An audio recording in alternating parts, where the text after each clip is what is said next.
Welcome to the Real Estate Syndication Show. Whether you are a seasoned investor or building a new real estate business, this is the show for you. Whitney Sewell talks to top experts in the business. Our goal is to help you master real estate syndication. And now your host, Whitney Sewell. If you're interested in multifamily real estate but don't know how or where to begin, our guide on how to start investing in multifamily real estate breaks down everything you need to know about identifying good investments plus real-world examples. Download your copy in the show notes or visit lifebridgecapital.com/start now to start your journey in multifamily real estate. Today, our guest is Jonathan Feniak. Thanks for being on the show, Jonathan. Thank you very much for having me. Yeah, honored to have you on the show. A very important topic for anyone that's in our business, especially if you are investing passively. But a little about Jonathan. He's a general counsel for Cloud Peak Law and a partner at its subsidiary, Colorado Trust, and LLC attorney. Prior to becoming an attorney, he worked with sophisticated investors and high net worth individuals at hedge funds and as a financial advisor. Now he assists investors in implementing asset protection and privacy-enhancing structures. Jonathan, welcome to the show. As I said before, very important topic, and I've heard different methods about this, different thoughts behind it, but probably not often enough. And I think many investors are investing long before they ever really think about the long-term implications of not having some type of asset protection plan, or then all of a sudden, they think about what about privacy, and it's not something we've probably spent enough time educating about before we get into this business. So, but welcome to the show. Give us a little about, the asset protection stuff, you're working on now, and let's dive in and helping that passive investor that's listening. Yeah, well, thank you for having me again. One of the things we like to think about with asset protection and privacy is what are your attack surfaces? And this is something I've gotten from my friends and colleagues who are in the cybersecurity space. And they think about what is the potential weakness in the structure you have created. And there's likely when you're first starting out, there's a lot of them. People will know who you are. They'll know you own these properties because your name will be listed in the title records. If you're purchasing properties as an individual, they will see your name there. If you're forming LLCs, just going to the Secretary of State site, perhaps you're acting as your own registered agent and your information becomes available there. You're potentially putting information about yourself on social media, or putting information about yourself on LinkedIn, on your website, on podcasts like this, and each of those represents a potential attack surface for you. Now, the thing to think about is, people know who you are. There's absolutely a lot of benefits to that, but having people know what you own is potentially something that could be disruptive in your life. Think about over the course of someone's life, what could potentially go wrong, and we see, well, COVID happened, right? That happened, this year or over the last year. We had the 2008 financial crisis. We had the 2000 financial crisis. We had many, the savings and loan crisis before that. Every decade or so, there's another crisis that could potentially bring on you some sort of financial hardship. We call these credit events. Now, there's external credit events, and then there's internal credit events. An internal credit event would be something like you own a piece of property, someone slips and falls and hurts themselves badly. A credit event could be you get in a car accident, you're totally at fault, and you've harmed someone.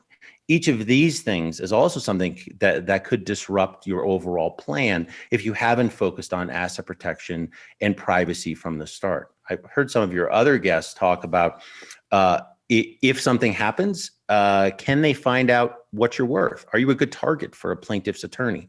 And by practicing privacy right from the start and then implementing asset protection structures behind that, you're going to be less of a target when one of these things, which is almost guaranteed to happen, happens. Hope is not a plan. That will be sort of something we talk to our clients about all the time. Getting something in place, even if you're a little bit further down the road, if you haven't done things right from the start, it's not too late. It's good to know right there that it's not too late. And so let's talk a little bit about, or maybe you can like walk through a typical structure for somebody that's looking to invest in real estate syndications or something like that, they want the privacy, they want the asset protection. What is that? Sometimes I think people just don't because it seems a little bit overwhelming and they're like, it'd be okay. That's not going to happen to me. Right. But what's the typical structure that you would lay out for someone? What are some things they need to be thinking about as they're planning to invest? Yeah. Well, syndications are interesting in that, you don't have a lot of that. If somebody slips and falls at the property that you're investing in a syndication, probably not going to come after you as an individual. It's highly unlikely that they would. But I've had clients who wound up being co-investors on deals, syndication deals, with people who were really not people they wanted to be associated with. So let's imagine you were a co-investor on a deal as a limited partner with Jeffrey Epstein. Okay. You now are seen in the public's eye as being, you're a partner, and you are a partner with Jeffrey Epstein. Pick someone else, who's unsavory or has done absolutely terrible things in the public space. Your name would potentially be released right alongside that terrible person's name. That right there is a reason to not be investing in limited partnerships without having it through an entity of some sort. Do it through an anonymous trust. Do it through a limited liability company, which is formed anonymously in one of the states which allows it. And we can sort of talk about that. There's about 4 states that allow for anonymous LLCs. We've actually begun to offer anonymous LLC filings in every state. Doing it, we are your attorney, and so we'll form that entity in any state for you. But just as a limited partner, it's critically important to maintain your privacy.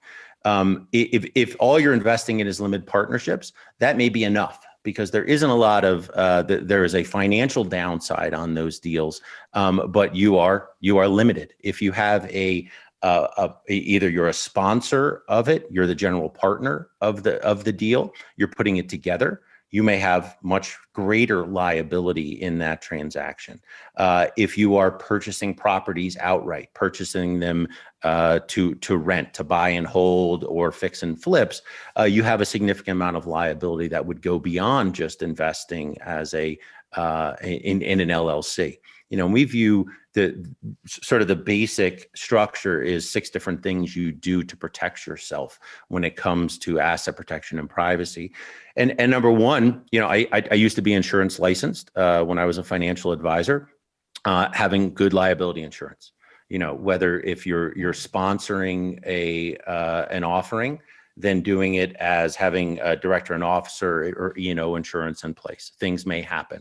If you're renting property out, if you're owning and renting property, then having liability policy, landlord tenant policy in place. Huge first step, because 95% of the time that's going to satisfy any potential plaintiffs and plaintiffs' attorneys.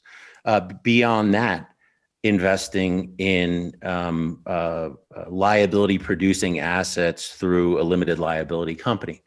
Now, just having an LLC is often not enough. Many states have fairly weak limited liability company laws, which will allow for something called veil piercing. I'm sure people have talked about this on your podcast before. How do you avoid veil piercing? Every state's a little bit different.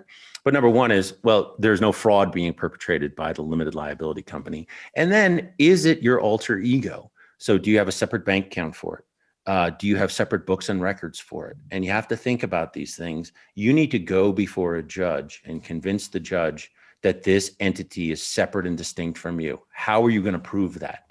That's one of the approaches we like to use, is thinking about the situation where you're in front of a judge and you're in front of a jury. Establish that you're not the same as this LLC. Then thinking about anonymity. What is it, or what information of yours is going into the public record? Some people try to save a little bit of money. Don't hire a registered agent. Don't hire someone to form their LLC for them. Well, they are then in the Secretary of State website, and that will be there forever. We form, Wyoming and New Mexico and Delaware are 3 states in which we have operations, and we can form private LLCs for you there. So our name goes into the Secretary of State records as organizer. And then once you have one of those entities set up, you can then form a subsidiary in any of the 50 states that will also be private. So it will have listed as the member of your, say, Tennessee LLC, list the Wyoming or New Mexico or Delaware entity as the parent company. And this way your name stays out of those Secretary of State records. So we do that frequently for our clients. Another thing that we do for our clients, which I don't know that there's sort of firms of our scale which are doing it, but we offer nominee services.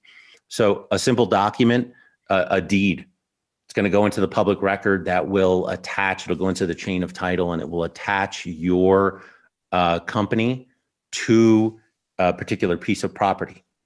We will sign as a nominee manager for your entity. We could sign as a nominee manager for your limited partnership investments. And I call it sign and resign. You know, we have an agreement which lays out what our responsibilities are, but we will serve in a role as a manager of your company for just that single transaction. Sign the documents, our names, one of our team's names goes into the public record, and all that's going to be there as well. It's this LLC. This person acted as the manager at this particular point in time, but it's not connecting back to you. So you got those sort of the three foundational topics there. You know, and then another thing, and listening to a number of your guests, you know, you talk about mezz debt, and you talk about preferred, and there's a lot of investors who don't like to use debt, and I totally get it. They like to, even though it diminishes the returns, just the idea of having debt on the properties upsets them. Our guest is David Disraeli. Thanks for being on the show, David. Thanks for having me. I appreciate it. David is an entity formation expert who is going to explain how to obtain total and I can't even say the word sometimes, anonymity. Is that how you say it, David? Anonymity and privacy. Anonymity. I can't even say that word for some reason. Anyway, it always trips me up. But an asset protection using his FlexTrust LLC concept that he developed. David works primarily with real estate investors, brokers, and developers to create customized structures and processes to build and protect wealth. He has over 34 years of experience, and I'm just really looking forward to this conversation. I know this is it's a very important topic. And it's I feel like it's probably not talked about enough, or you know, a lot of people wait too late in the game to figure out you know, that they should have been thinking about some structuring and what their business looks like long before they do. But David, welcome again to the show. Grateful for your time. You know, give us a little more of your background and you know, your superpower here in the business, and let's dive in. Sounds good. So I started out 34 years ago in the brokerage business, selling securities, insurance, doing financial planning. I migrated over to portfolio management. And while I did that, I formed a couple of startups and ran those simultaneously and developed a fair amount of business experience and came face to face with the whole idea of exposure and risk. So that sort of changed, I guess you could call it a pivot point in my career, so that when I met clients on the financial advice side, I'm looking for threats. Whether you work for a company and just have a large net worth, or you own a construction company where fingers and toes and arms can go, you know, missing, everybody has exposure. So growing and maintaining wealth and not losing it to some stranger that walks into your business go hand in hand. And that's why I've had this whole asset protection mindset, at least for the last 15 years. And have just continued to hone my skills and to help everybody, whether they came to me for one product or a different product. I'm always thinking about risk and how to protect it. And now people, of course, are finding me online specifically because they want asset protection, or they own properties in their own name and they recognize that's not a good idea.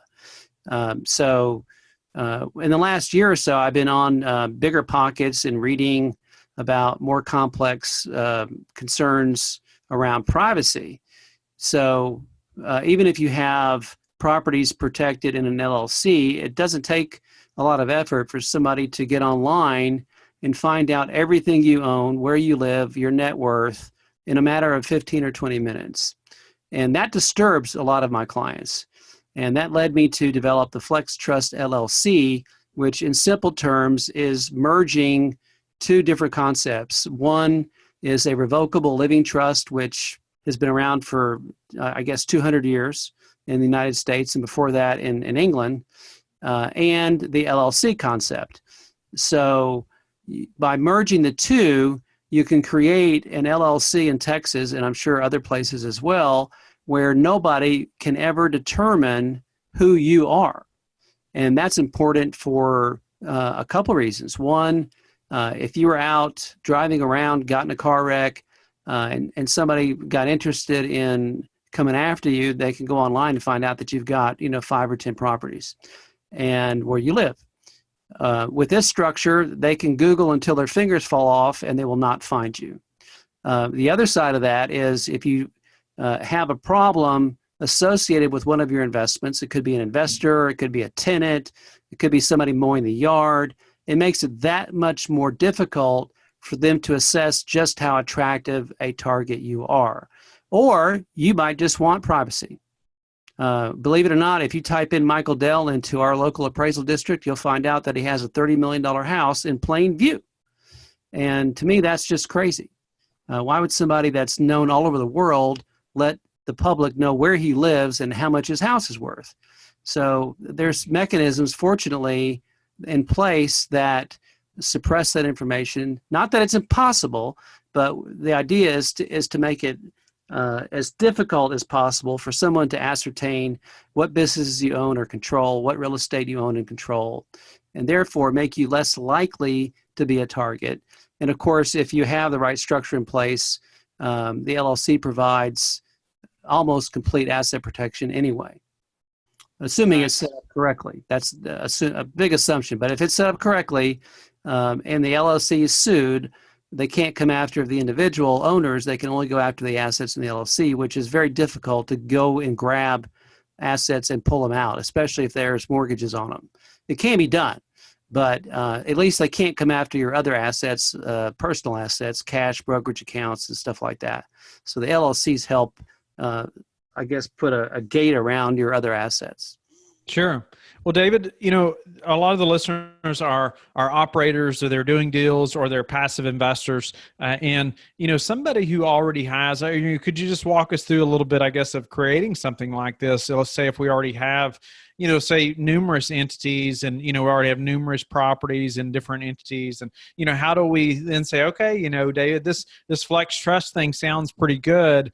How do we implement something like that and it really have that privacy like you're talking about? That's a great question, Whitney. I'm glad you asked it because as useful as it is, if you've already got LLCs in place or even a whole entire estate structure in place with all the different documents, you might be reluctant to go back and start over because your name's already out there. So there's two different approaches to implementing this. One is to stop buying things in your LLC and start a brand new one. Keep what you have and start a brand new one. Because even if we change the ownership of an LLC from an individual to a trust, all you have to do is pull the original formation document and find out who that person was anyway. So the only way this really works completely is to form a brand new one in the name of the trust where the individual's names are never disclosed. So the two approaches would be, from this day forward, I'm going to do it using all the different privacy features available, or you could, and it's really not that difficult to do. In Texas, we have something called a series LLC where you can have 10 or 20 different properties or more. Really, there's no limit in one LLC, but for legal purposes, they're all in legally distinct silos or series. I think 14, 15 states now offer that. Texas is one of them. So you could start a brand new series LLC using the trust as the only member and move all of your existing properties into that LLC And the only way somebody will know what happened with those particular properties is to go to the actual deed records and see that John Jones deeded the property to, John Jones LLC deeded it over to a different LLC. And when they find out who owns it, which is a trust, they're pretty much at a loss at that point. They could only assume it's the same person, but they have no way of really knowing that. Now, any future properties won't have a paper trail at all because they were actually transferred or purchased by the brand new LLC that has no history at all. So the two approaches are to, from this day forward, do it differently, or go back and retitle everything. It just depends on the person's risk tolerance and their attitude towards it as to which one, because one's going to be more expensive than the other. So we need the FlexTrust first, ultimately, and then we would title any new entities under that FlexTrust. Is that correct? That's correct. And there is, by the way, I made up the word FlexTrust. There is no such thing. It's really a revocable trust that is not identifying who, like a lot of people will put the John and Mary Jones Living Trust because they're trying to avoid probate. That's their main goal. That doesn't hide anything because the John and Mary Jones Trust is owned by or operated by John and Mary Jones. So what my clients do is they just make up a name. And there's no way to find out who they are because the trust is never filed anywhere. And that's true in every state in the country. They're private documents. There's no probate. Even when they die, that document does not have to be submitted to a probate court. So it's always going to be out of public records. But yes, you have to start with the trust, and then you can form entities underneath it, deed your house over to it, or whatever you want to do. But the FlexTrust is really just a way of saying this is the most flexible type of trust on the planet. It's designed that way and it operates that way. So I named it the FlexTrust. I've heard a lot of people say, you need a living trust for the probate issues, and things like that. And would this serve that same purpose? Absolutely. Yes, it would. In Texas, we don't have a super difficult probate system. It can be navigated by a relatively intelligent business person, and they don't have to hire an attorney. But anytime you invoke the probate laws, even with a perfectly executed will, you're still committing yourself to some administrative overhead, time and money, and public disclosure of who you are and who got what. And a lot of people don't like that. So even though probate's not a huge problem here, like it is in California, where people in their 30s are forming living trusts because they just hate the idea of having to go through probate. In Texas, it's a little bit easier, it's streamlined, but the living trust avoids it altogether. And the second part of that is if you probate a will and put people on notice, which you're required to do, there's a 60-day waiting period where disinherited heirs, love child relationships, love children, whatever you want to call them, can show up and say, hey, daddy or grandpa was supposed to have included me, and apparently he didn't. And they can apply to the court to challenge the will. Mm-hmm. With a living trust, the transfer from one generation to the next is seamless, instantaneous, just like a life insurance policy or an IRA. It gets paid out directly to the beneficiary without any court action at all. So it's literally, I wouldn't say impossible to challenge a living trust, but since the assets have already been transferred, the challenge would be against those beneficiaries, and no attorney is going to take that case without a $30,000 retainer. And the odds of winning are very remote. What happens in probate is you go and make enough fuss, the other beneficiaries say, what is it you want to get you out of my life? And they settle because it can drag on for months or years.